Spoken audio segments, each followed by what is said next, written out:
Hello, everyone. Thank you for joining us today. My name is Shauna Love. I am the National Recruitment Manager for the Choral Fellows Program in Public Affairs. Today, we are having an alumni interview with our guest, Jiho Park. Thank you so much for making the time to talk with us and with our audience as well. Appreciate you inviting me. Yes. Jiho is an alum from last year, so he's a very recent graduate of the program, so his recollections of the program are very fresh. I know a number of prospective candidates have expressed an interest in talking to someone who recently finished the program, and that is why I invited Jiho. So why don't we just start, Jiho, with you telling us a little bit about what you were doing before the fellowship, Sure. And where you're from, and what you're doing now. Absolutely. So, hi everyone. I'm Jiho Park. I am originally from Pittsburgh, Pennsylvania. I moved out to San Francisco for the choral fellowship. I graduated from Duke University with a degree in chemistry in 2016. So that's what I was doing prior.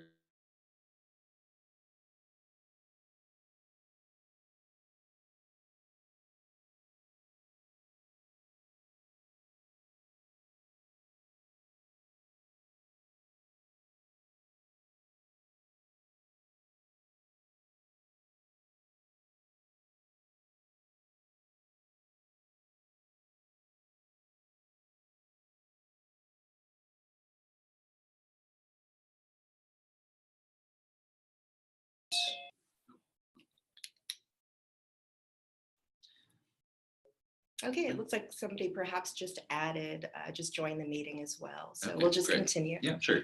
So I wasn't really sure what I wanted, how I could make an impact, and I came across the fellowship. And I mean, we can talk more about the fellowship itself further, but and now I am working for a real estate consulting firm in the city, and I can talk about more how I got to that. Okay. Wonderful. I think Jiho is a perfect example of how we select for this program. A lot of people expect that because it's a program in public affairs that we only accept people who have backgrounds in perhaps law or history or political science, when in fact he went to school for chemistry and was thinking about medicine as a career track, and now finds himself working in real estate. So it's really important for all of our prospective candidates to know that even if you think you know exactly what you want to do, there's a possibility that you might change course as a result of going through this program, because you get exposed to so many different opportunities. It really opens up your field of awareness about what lies ahead of you and what all the possibilities are. So we accept anyone from any academic background and with any career aspirations. Yeah. So while you were in the fellowship, let's talk about the placements that you were in, and tell me a little bit about which one had the most impact on you. Okay. So the 6 placements that I had, and I'll run through quickly, I worked for the City and County of San Francisco in the Controller's Office. I worked for the ACLU of Northern California. I was on Supervisor Jane Kim's political campaign for State Senate. I worked with a financial tech startup that was just getting up that works in it's trying to sort of create price transparency in the bond industry. A Blue Frontiers / the Seasetting Institute, which is a nonprofit that's attempting to build floating islands off the coast of French Polynesia, and a health tech nonprofit down in Redwood City, although they've now moved up into the city. But I think the one that had the most impact on me, especially in an area that I had the least amount of exposure in, was the 280 cap markets, the financial tech startup. I think that was a mix of an area that I had very little previous exposure to. I was not really familiar with public finance, how we actually end up financing and paying for things like the Bay Bridge, our roads, and also the supervisor and the field faculty that I had there, who has continued to be a mentor for me, even post-Coro, even after the placement. I think it was the placement itself really exposed to me just how interconnected and tied together the financial industry is with government. which I certainly have a lot of my own I have my own qualms about in terms of how much leverage that provides. But I think, I mean, it is very important when it comes to the infrastructure that we have in this country, when it comes to building affordable housing, when it comes to bond measures, say like that the state might pass, and how you finance building affordable housing, because that money rarely ever in like that initial capital cost doesn't come from the state. Like it, so it's figuring and really seeing the interconnectedness of government, banks, developers, nonprofits, and I think it was a really great amalgamation of that in that one placement. Wow, that's wonderful. And it seems like that one placement did a lot of what the entire placement cycle aims to do, right? So as Jiho mentioned, he had placements in nonprofit, for-profit, government agency, campaign, and what was the other one? Your independent. The independent placement with the nonprofit. Was with the nonprofit, okay. And the reason that we established the program that way, it's modeled after the way doctors get trained. Doctors go through rotations to learn all the different parts of the human body, and using that same principle, we rotate our fellows through the different parts of the public body so that they get a sense of the interconnectedness, how each one of these players is distinct, and where the intersectionalities are. So that's amazing. That's a great testimony. It's a great placement. Thank you. So let's talk about one of the projects that you worked on during your placements, and which project specifically had the most meaning or significance to you or impact on you in terms of what you learned and how you grew. Sure. I think a project that I worked on that meant a lot to me specifically was the project that I did for the Controller's Office for the City and County of San Francisco. The division that I was in specifically within the Controller's Office was the City Services Auditors Division. So that department, CSA specifically, is the city's internal auditor. So they do audits of programs, departments, what have you, and they are beginning to look at establishing an audit of all of the city's homelessness services, like the full breadth of them, especially now that there is a specific department for housing and homelessness and supportive housing, which was established last year and during the summer. But so being able to start with an audit really meant having people in that department who would actually perform that have a baseline understanding for what some of the best practices are when it comes to serving those who are homeless.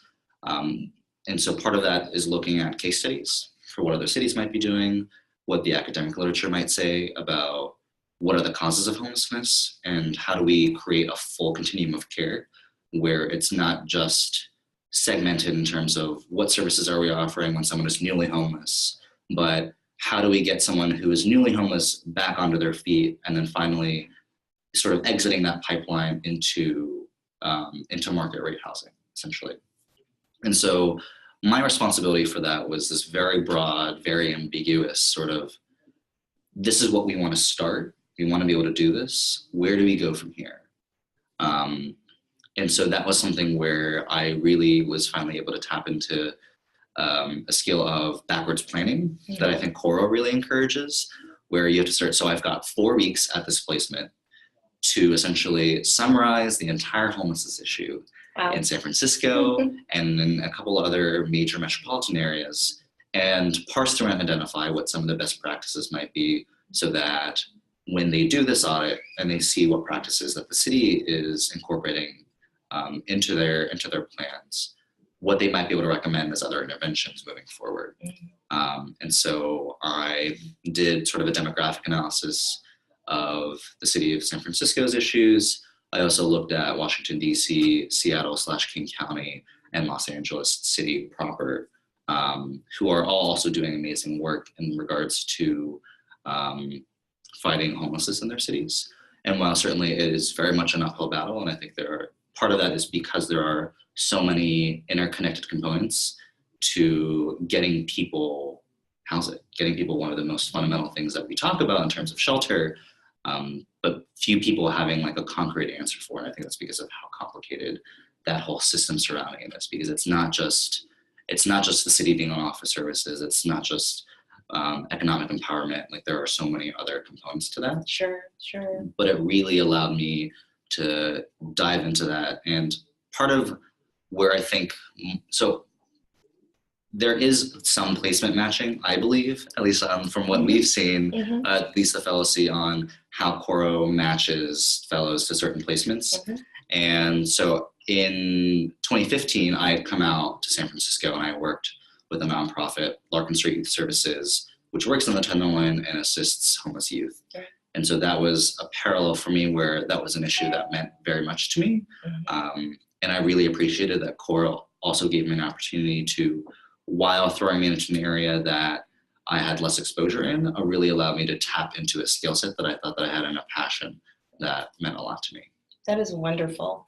I think it's worthwhile to note, because this is a frequently asked question, prospective candidates always want to know how the placements are matched, and if you get matched directly to something where you have demonstrated skills or strengths or experience or interests. We take all of that into consideration. There are a number of placements throughout the 9-month cycle. Some of those placements are going to be aligned with the fellow's strengths and interests, and some are not. And I'm sure you also had a placement where you were completely outside of your comfort zone. I think the one that you talked about previously with finance, right? Absolutely. No background. I'm sure all of our fellows have a core set of skills, right, that they come into the program with. So we knew that you had the capability of going into this completely unfamiliar environment and doing great work and being a key contributor. So we think about a lot of different things when we do the fellows placements, but our goal as an organization for the fellows program is to ensure a rich and diverse breadth of experience, and we want our fellows to grow. So the program is designed to challenge the fellows to grow personally and professionally, and we do a lot of that through the placement cycle and putting the fellows in uncomfortable and new situations pretty consistently. Absolutely. So I want to ask you, when you were working with the city auditor's department, can you speak a little bit about the support that you had and the mentorship at either that or in the finance placement, to just talk about what it takes to go into a placement and to do well? Sure. I think a lot of that really depends on the specific placement, but I think that was something that the City Auditors Division did really, really well. They established from the beginning. So I think within city government, it's a little different, where you have a very structured organizational chart. And so you know who you report to, you know who's at your level, you know who's at the Auditor 1 level versus the Auditor 2. But so they had paired me immediately with the manager.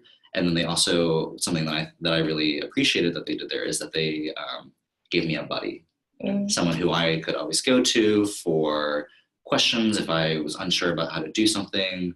My buddy Antoinette would come to me and help me plan, check in with me about how things were going, but never in a like overly nitpicky way, but just very much just like out of genuine concern for how the project was going, because I think a lot of people in that department were also very much interested in the work that I had to provide, and what the result would show, and certainly wanting to be able to contribute in a way that would help at the end of the day the entire project come to fruition. It's something that I personally really enjoy, and something that I think is very important when it comes to bringing people into a new organization that they establish as a department, is taking me around to every single cubicle and every desk and introducing me to each individual in the office, which really gave me an opportunity to establish a name and face connection with the other people, which makes it a little bit easier when it comes to, if you have a question and someone says, oh, this is the person that you should go to feel more comfortable, you want to pick up the phone or just go upstairs and knock on their door and say, hey, can I sit down with you really quick? I just have a couple questions about this. And I've continued to follow through with them. Certainly there are times during Coro where it's harder because things are busy. You might be in a placement in the East Bay when they're in the city or what have you. But even just, shooting them an email every once in a while. Like at 280 Cat Markets, I worked with Tom Lockard, and we've continued to grab breakfast or lunch since I've graduated from the program, even post, because the placement that I had with him was in January, and we've met I've been over to his home for dinner. Wow. And he's traveling this month, we're planning on meeting up again in January. That's so great. It's one of those where these relationships and these mentorships and these connections definitely carry through, not just during the program, but afterwards as well. Yeah, that's so wonderful. There's a lot of power in the Coro network, and it's great to know that you establish those kind of relationships and have that ongoing support. And one of the things about Coro is you never know how your career path in your life is going to intersect with the people that you met during your fellowship year. I mean, even well into the future, 10, 15, 20 years later. We'll so see, yeah, it's great. Okay, so let's talk a little bit about interview guests. Throughout the Coro Fellowship, especially here at Coro Northern California, we arrange anywhere from 100 to 130 informational interviews between our fellows and leaders across industries and sectors. So is there anyone out of the vast number of people that you met and interviewed, anyone that jumps out as being the most significant or the most impactful? I think someone who really stood out to me was Theo Miller. He is the director of Hope SF, which is a huge initiative that is being undertaken by the city in regards to the city's public housing. And being able to sit down and speak to him about his vision for where the city is going, for a lot of issues social justice wise that really resonated with me in terms of economic empowerment and racial injustice. His charisma and just sort of perspective on the issues that he brought with him, I thought were incredibly refreshing and unique. That really I'm having to be purposefully vague. Okay. As with Coro, with the interviews, part of the interview process is that we maintain sort of this code of confidentiality with the interviewees, which really then allows them to speak freely, which allows you to get that greater insight into the real depths of how things are operating, the nitty gritty, as opposed to sometimes when and I hate to generalize about this, like you talk to a politician and you might sort of get that pivot answer, as opposed to like what is this budget line item and how does this all work? Right. With that being said, but I think that Theo Miller was a great example of working underneath a department in the mayor's office and really enacting a strong vision for how the city can help its citizens. That's fantastic. Great. Thank you. So the next question is about Focus Week. So we're just going through the different core components of the Fellows Program, the placements, the interviews, and now Focus Weeks. Here in Coro Northern California, we have a variety of different Focus Weeks. We do anywhere from usually 3 or 4, sometimes 5 a year. It varies from year to year, and it varies from center to center. And we've done Focus Weeks here on things like media, public finance, labor. Every year we do a state government or a Sacramento week. We oftentimes do agriculture week. So of your Focus Weeks experiences, talk about the one that had the most impact on you. I think agriculture week was one of the most interesting to me. I think it was one of the areas that I had the least amount of exposure to. Because I feel like you hear about the media, labor has such a big part in California, and you hear about how important California agriculture is, but I felt like I had never gotten much of an opportunity to really explore that and what that meant. And so the agriculture week was a week where we spent a week out in the Central Valley in a 15-person van all together, driving around to different farms, to different labor groups, to different organizations that had some stake. Whether that was in terms of like water issues, which are a huge part in the Central Valley, especially with the Delta tunnels, and especially now with what is supposed to be a slightly wetter season for SoCal, but it's been very dry, and now we've got all these wildfires going on, and really, and that continues and translates like how that looks. California is so unique in the respect of what sort of agriculture can be developed here. That Mediterranean sort of damp climate really allows for so many different things that it's amazing that like one state is expected to be able to harbor it all. And it was really cool. So during Sacramento Week, we got to speak to the department. We got to speak to the Secretary of Agriculture for the state of California. And so that happening in March, and then later going to Agriculture Week, and sort of being able to tie all those together about the vision from the state government side of how things should be moving forward, and like what subsidies are necessary or should be offered, and how we end up resolving these issues. And then going to the farms themselves, going to a cattle ranch, going to Tomcat Ranch and Pescadero, who are doing really amazing things in terms of experimentation with ranching and agriculture, and how we might be able to make agriculture more sustainable, going from whether or not monoculture is necessarily the best option for how we develop our food and how we end up transporting all that. And just like the fact that you can grow asparagus and artichokes and rice and like all of these different things like in California. Mm-hmm. And it's like it's the same sort of diversity that California brings, but in produce. Mm-hmm. That's a great way of putting it. And so, but I now at least have some exposure and have some to like understand why the water tunnels might be controversial, and why some people find them necessary, regardless of the controversy. And I would not have had that, and I would not have been able to draw all of those connections together and how that all operates without that focus week, and certainly not without the other focus weeks. Yeah, absolutely.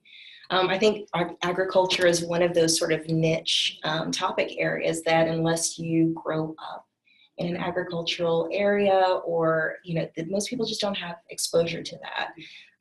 Here in California, agriculture is a large part of not only our state economy, not only our national economy, but the international economy, because we produce so much here. And so, yeah, it is another complex public issue, very rich, very diverse, and very interesting, especially for those of us who grow up in urban areas. Yeah. All right. So we're going to talk about one of the aspects of the CORA program that you're not really going to find too much conversation about on the website or in perhaps some of our other webinars or interviews, but it's the group dynamic, the cohort learning model. CORA, the fellowship is very specific and intentional, and it's designed to have a 12-person cohort where not only are each of the individual fellows learning a tremendous amount through their interviews and their focus weeks and their placements, but a great deal of the learning happens from one another. And I've had so many alumni talk to me personally in private conversations about how that cohort experience really, impacted them and triggered enormous personal growth for them. Can you tell me a little bit about how that was for you? Absolutely. It was the cohort model, like as you said, isn't something that I was really thinking about when I came in, but very, very early on really grew to appreciate. There's something to be said for you being able to have your own experience in the program, but you get to amplify that by 11 other people. So the idea that while I'm experiencing this government placement, there are 11 other people experiencing 11 other different programs or organizations and experiences that when we come together twice a week to talk about them and to debrief them and really, sort of break down what's happening and be able to see like, oh, well, I'm doing this and I see how what you're doing is tied into that, and how our organizations have partnered together, or how organizations might be fighting one another on these issues and trying to come to some either consensus or agreement, what have you, on that. And so being able to bring all those perspectives together and the different ways in which people process and different ways in which people experience their day-to-day, I think is really unique. It really helps me. Also because part of the process is feedback and learning from one another and understanding, working in a 12-person group all the time is not exactly the easiest thing. But it's very important in our day-to-day how to navigate spaces where you're working in teams, you're working in large groups, and how you come across, like how you work with others, like what sort of when it comes to conflict, how do you interact with that? Are you an avoider? Do you combat it head on? Do you always look for consensus, or do you look for compromise? All of these different sort of, I think, very important soft skills when it comes to group dynamics and group organization and facilitating meetings and wanting to reach objectives and hit an agenda and understand like what you're trying to do together and how you can make the most out of your opportunities together in 9 months, because it did go by so quickly. And it's amazing because we are all able to grow so close because we see each other's growth over that time. Just for Thanksgiving, we all got together and did a Friendsgiving potluck together for those of us that are still in the Bay Area. So great. Yeah, it's one of those things we still are in contact, and I've seen 2 of the other fellows this week. We met up for lunch because they work over here in the financial district as well, and so it's been this amazing opportunity for like Brady and I sat down. We were just like, let's talk about the election. Like we don't get to do this all the time, or not the but like what's going on right now with the presidency and where we might be going for 2018 and how this all operates. And sometimes, you know, like, you don't always have people where you can do that with who are like truly interested in what you have to say and your perspective and that process of the conversation. And that's just a continuation, I feel like, of what we had during our seminars on Tuesdays and Fridays. Yeah. And I really do miss a lot of parts of that because we don't get to do that every day. It's sort of, in my perspective, nerd out a little, you know, about those things, because even though I studied chemistry, like I had always been very interested in policy. Like I was always a debater and did Model UN, and during college I didn't get to do that as much. And so it was, let me reorient myself to think in this way that I really appreciate and really enjoy. Yeah. So, and I feel like I learned a lot from the others, and I learned a lot about myself. Yeah. Because it's just interesting it's fascinating to see how 11 other people interpret your behavior and what you have to say, and, you know, sort of compare that to how you thought you were coming across. I think like that sort of self-awareness and a group dynamic was a big part of what I learned from the fellowship. Because like I said, growing up as a debater is very different than how a lot of other people communicate. And oftentimes it can come across as either being overly confrontational. Yeah, being confrontational and just like that what I have to say is final. And oftentimes when I like in my mind in a debate format, it's I say what I feel right now and you come back at me with what your opinion is. Right. And I'll be like, okay, but then we establish that back and forth that way. Right. But that's not how everyone operates. And like, it's like, let's all get it out on the table. But that's not, and I think it's a really important part for me to be able to remember and to establish that if I'm ever facilitating a meeting, if I'm ever heading an organization or a group, that I think it's really important to be able to get other people's perspectives, but how I convey that and how my demeanor might convey that doesn't always come across in the same way that I might think it does. Right. And so, and I think that's a very, very valuable thing for me to know and understand. Absolutely. I think it's something that we all need to know and understand and learn about ourselves. I appreciate the fact that you spoke to sort of the bond that you create with your fellow fellows, because you have such a unique learning and growth experience, and how those relationships also carry over well beyond the Choral Fellowship year, and how you have such a unique way of having an intellectual exercise through the choral program. You learn to communicate and relate to one another in such a way, and to analyze and process information in such a way that you may not have other people outside of choro that know how to dialogue in that way, and how to really investigate and use inquiry and some of the other tools that we teach here. I'm wondering, do you find yourself training other people how to relate to you, how to talk to you, and how to, So I think something that Coro also did really well is that, so it's not about me training others, but it helped me figure out how to communicate in other styles that will allow others to reciprocate that communication. And so, because again, with 11 other people, and the way I think is going to be so different than the way the rest of them will think. Like I learned how much I am an external processor. I really think out loud. And a lot of times it's unfinished, it's like unfinished thoughts, but that other people then, like as I'm talking, might be able to draw connections that I hadn't. And by doing so auditorily, I'm able to hear it back. Be like, oh, that doesn't make sense. Or, oh, like, I like that. That makes right.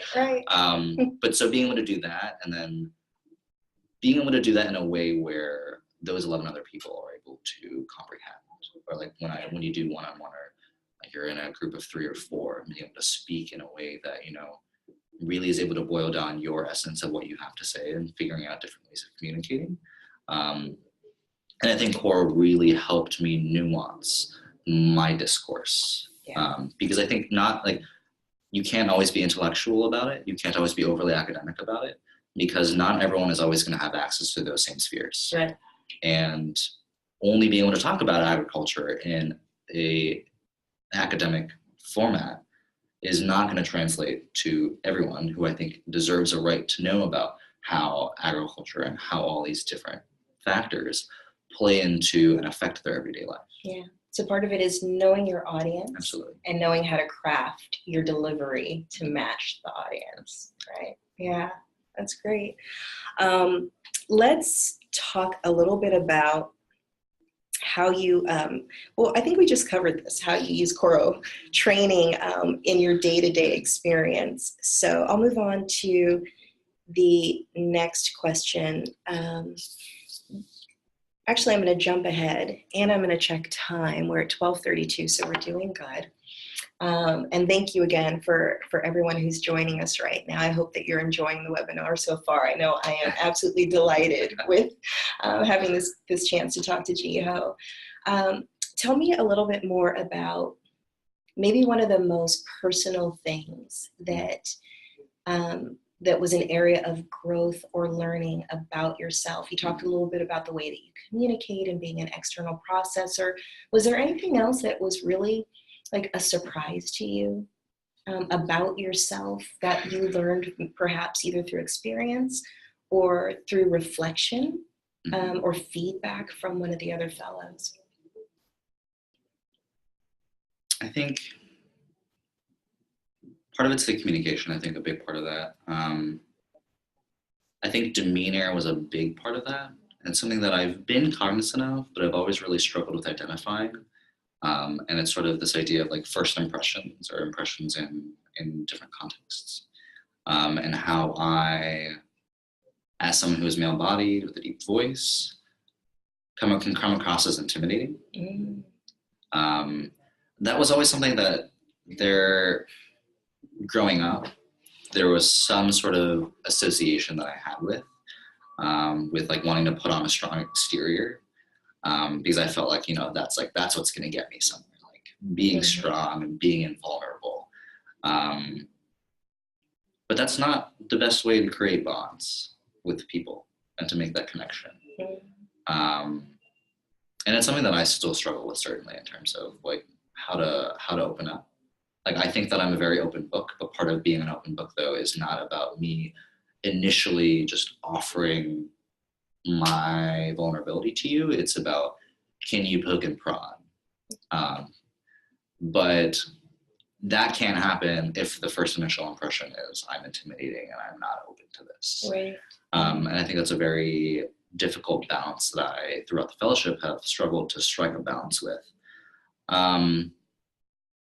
So that's one. I think something else the personal that I gained from, I don't always take things the most seriously. Because I think that, you know, like having a light attitude about things is very important when it comes to morale and moving things forward. But also, it doesn't always move things forward. Sometimes you really need to buckle down and make sure things get done.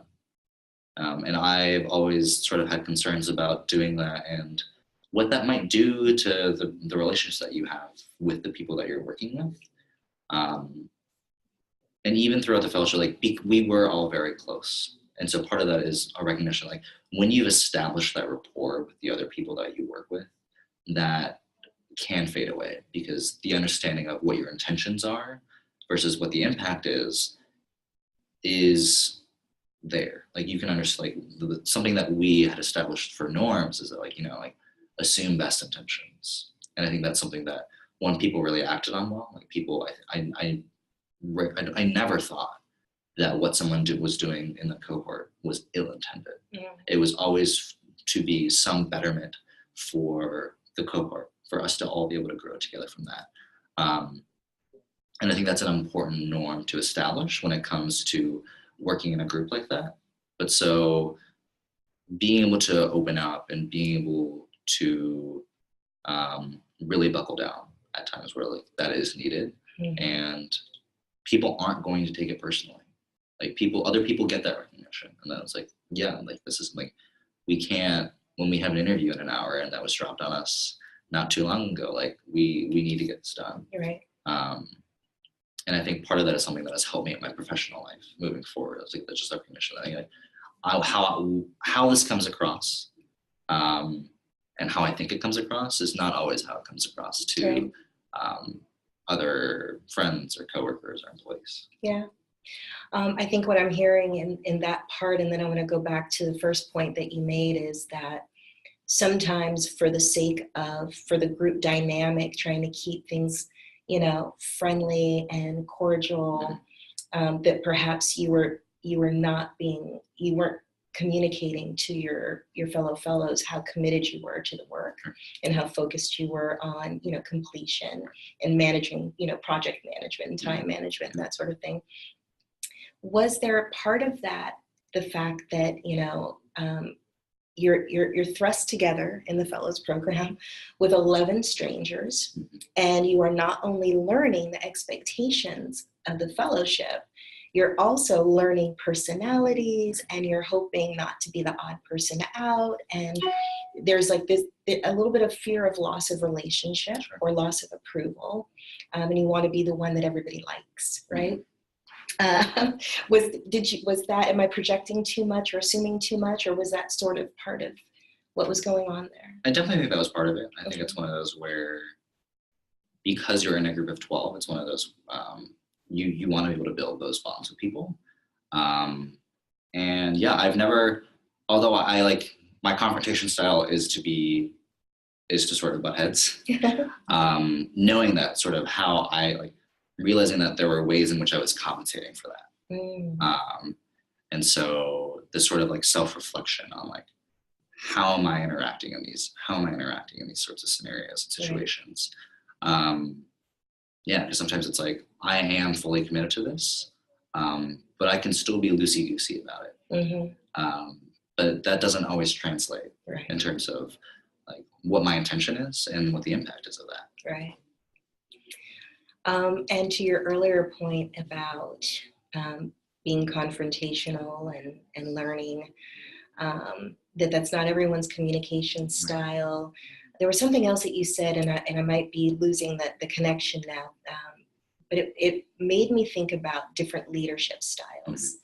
And I would like you just to speak to that a little bit about, what you learned in terms of leadership and how you conceived or conceptualized leadership before the Fellows Program and how that shifted throughout the course of the Fellows Program, because we talk a lot about like leading from the front, leading from behind, leading from the side, and knowing when to step up, when to step back, things like that. So can you tell me a little bit about that? Absolutely. So I think that was something that I really appreciated that our cohort was intentional about, was being able to explore that and explore different facilitation styles and explore different project management styles. Prior to Coro, I was sort of convinced that the best leadership style was to lead from the side to the middle, like sort of that when you're in a group, there will be people who are very, very eager and will be able to push forward and will be able to keep things moving forward. And There will be people that you might need to spend a little bit more time with, or might have a different learning style, or might have a different teaching style, where you work with them more to help them comprehend, or that other people can, that everyone is working together, but everyone is working together sort of around you, not where you're dragging people along, or you're having to find the way to push everyone forward. And I was convinced that was like the right way of going about things. And I realized to a degree that was flawed, because I don't think there are so many different effective ways of leading.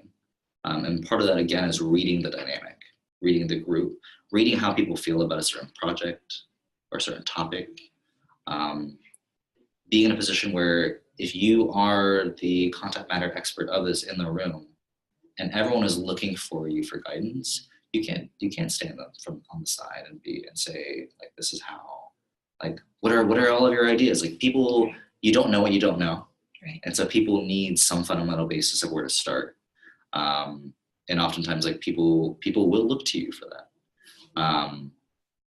And so I really think that just being in the cohort and learning about different leadership styles and learning about different facilitation and organizational and managerial styles really helped me rethink what it meant to be a leader.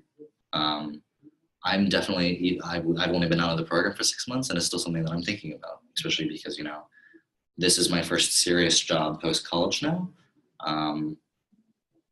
And I think that I have to think about what kind of manager I want to be when I work with individuals.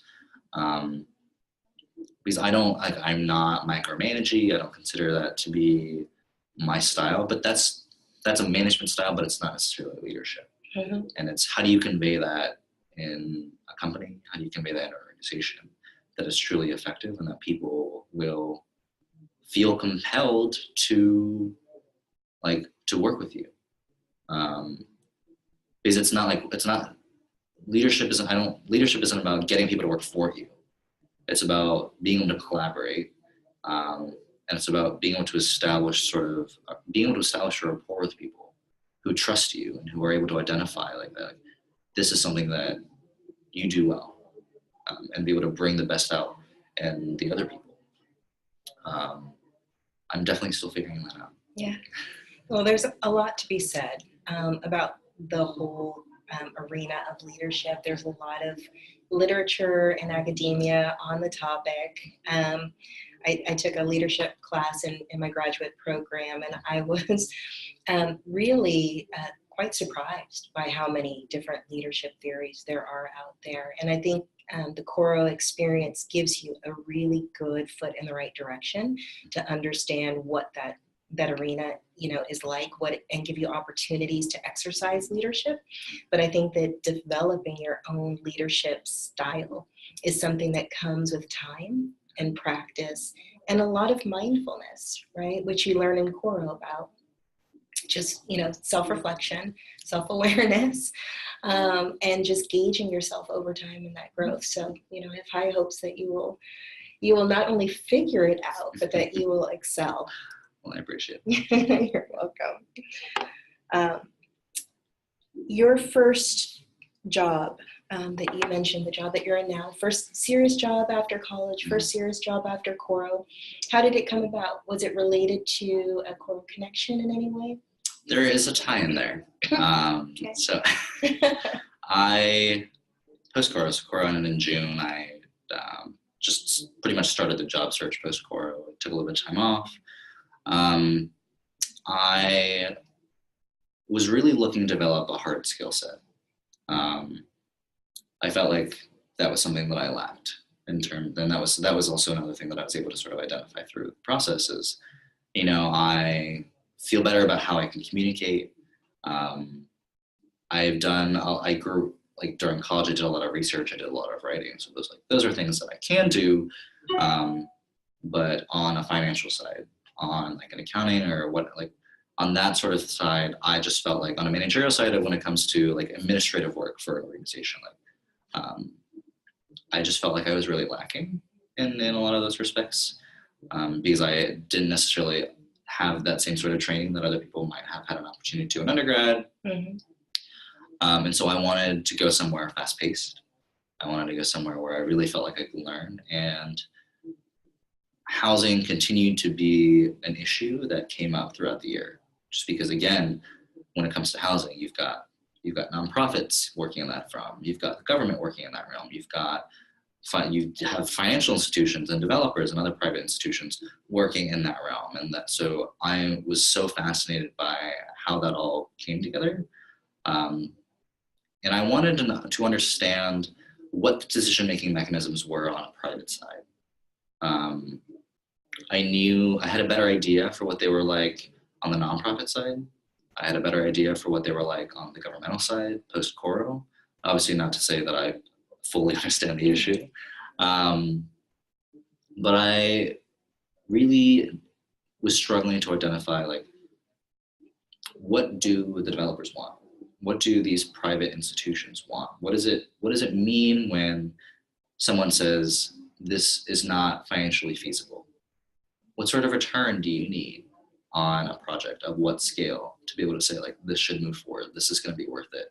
And like, especially in San Francisco, for example, where you have a certain percentage of units having to be affordable, how that affects a pro forma and the financial calculations of that. Because that's very convoluted. There's so much that goes into that. And I feel like when it comes to that discussion, I personally felt like I hadn't heard a lot of that side of things. And so I did a lot of private side real estate and housing and development research on who are players in this field, who does what. I looked at affordable housing developers as well, because I think it's a very important part. And I think that understanding how affordable housing is financed is also very critical, is important when it comes to comprehending the issues. And I came across this job on university's job board, but I had never heard of it before. But I knew that my mentor from 280 Cap Markets, to continue to harp on that placement, is someone who has a lot of connections within the development sphere, that he often is called upon as advisors for projects or what have you. And so I reached out to him. I shot him an email. I was like, hey, I came across this. Like, this seems really interesting, but I'm not really, like, I don't fully comprehend what it is they do, and what services they offer. And I've not really heard of them before. Like, they're small, I understand that, but are you familiar with them? And he replies back to me, yeah, I know the co-founder. And I'm like, of course you would. Of course you would know who the co-founder of this company is. But I was very sold when he was like, it's a good group. It's a good group of people. And they do a lot of really good work, and you could learn a lot. And so from someone who throughout the year I had been able to talk about my growth and talk about what I was hoping to gain post-Coro, to hear that from someone was a big validation on that part of, is this something that I should be doing? There are certainly aspects to it where Coro really instills the side of service and public service, that working on the private developer side doesn't necessarily have that same sort of approach. But I think it's also very important that I at least am able to bring to the work that I do a conscientiousness about those things. And I think that part of it is that in order for me to gain this knowledge, like, I'm able to bring that, and so it's not forgotten. And then I will be able to take this knowledge and tap into public service and service moving forward. Yeah. That, I think, is one of the most critical things about the Coro year. I think that a lot of people go through 4 years of college and promptly forget much of what they learned. And with Coro, I've talked to countless number of alums who tell me that they carry their Coro training and they apply their Coro training every day of their lives. And I've heard that from alums who've been out of the program as many as 25 years. So it's wonderful to know that perspective. The program is really about shifting mindsets and conditioning mindsets and perspectives that's in a way that transforms the individual And so that when you go out into the world, in whatever environment you're in, you can be an agent of transformation or an agent of at least a higher level of consciousness, right? And you bring that with you everywhere you go, which is really amazing. I'm curious to know if your mentor provided you with a letter of recommendation for this job. I listed him as a resource, as a reference. Okay. I'm not quite sure if they contacted him. Okay. But for others, yes. Okay. For other positions that I applied for. Wonderful, wonderful. So there's the Coral Network at work. We have really come to the end of most of the questions that I want to ask. I think the last one that I really want to cover is, what advice do you have for all of those wonderful folks, the hundreds and hundreds of people that we get every year who are interested in applying to the Coral Fellowship? What advice do you have for them for the recruitment and selection process, and for, how to maybe prepare or do well in the Coral Fellowship? So for the selection process, I'd say authenticity is key. I think something that I was really struck by about the other fellows is that there was such a genuine, an authenticity to how genuine everyone was about what they cared about. And it wasn't that everyone cared about the same thing, like people from all different strokes and all different passions and all different careers.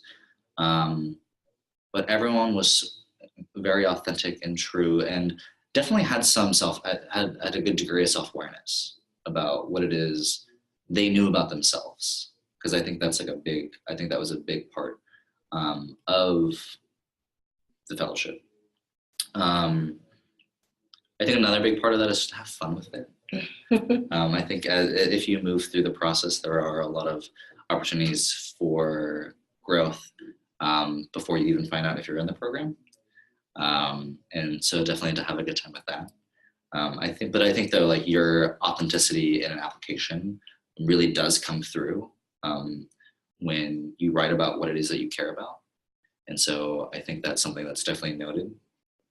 And then how to prepare for the fellowship. I don't really think there's a whole lot. I think it's one of those things that where, like, it is day one, you were on it and you were learning. Yeah. And I think part of that's to come in excited. Like, I can't be like, you should read all the California statutes and know what's on the, like, that's something. Don't do that. But I think that, I would say, if you're applying and you're not from the state of California, to at least read up on what's going on, learn about some of the issues. I think that way you can come in and start to be able to feel like you're having more conversations about it. That's not to say that we shouldn't be bringing in other state perspectives, but I think that because of so much of our communication and contact in this office is very localized, because I think a lot of that change, a lot of that action happens on the local level. It helps to know what's going on, what some of the issues are. I would say probably the only other thing in order to prepare for the fellowship is, I don't think it hurts to reach out to the other fellows before you start in September. I honestly don't ever think it's too early to make those connections, and when you know who's going to be in your cohort, like, if there's someone nearby, that's just like, meet and grab a cup of coffee, or regardless of whoever. Like, I think that part of what Coro has really helped me do is be more willing and open to doing cold reach outs, just to talk to people about what it is that they do and how they got there, because it really helped inspire me in this curiosity about people and people's journeys. And I think that even prior to Coro, that is something that you can and should be doing. It's great advice. So this will conclude our webinar and our alumni interview with Jiho Park. Thank you so much for your time. Thank you for having me. Thank you for your amazing insight and reflections on the Coro program. I think you've given our audience a really rich internal look at what the experience is like and what they can anticipate from it. And Yeah, it's wonderful. So I do want to reiterate something that Jiho said. If you are invited to join the Fellows Program, connecting with the other people who are going to be in your cohort in advance to the first day of the program is a brilliant idea. That's the first person who suggested that, so I really want to acknowledge that. And then there are other alumni interviews on the Coro NorCal YouTube channel. There are also other interviews and webinars on the Apply Coro, which is the national YouTube channel. So I just encourage you, if you can't meet with people individually, and if you want to get more perspective on the Coro Fellows Program, prior to the invitation to join the program, I encourage you to take advantage of the resources that are available to you on YouTube as well as on the website. You can always feel free to contact me directly at slove, L-O-V-E, at coronorcal.org for a one-on-one conversation as well. So I want to say thank you also to all of our attendees and all of our viewers. We wish you happy holidays and good luck with the application and selection process for the Coro Fellowship. Best of luck.